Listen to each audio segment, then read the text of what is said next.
ঈসা আলাইহিস সালাম দাজ্জালকে মারার পরে আরেকটা প্রজাতি বের হবে, এর নাম ইয়াজুজ আর মাজুজ। নাম শুনেছেন? এই যে এই সূরার মধ্যেই আছে, এই সূরা কাহফের কথা বললাম না, সূরা কাহফের পিছনের দিকে আছে ইন্না ইয়াজুজ ওয়া মাজুজ মুফসিদুনা ফিল আরদ।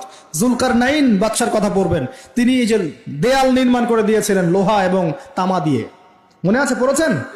আচ্ছা, এই ইয়াজুজ আর মাজুজ যখন বের হবে পৃথিবীর পানি খেয়ে শেষ করে ফেলে দিবে একেবারে।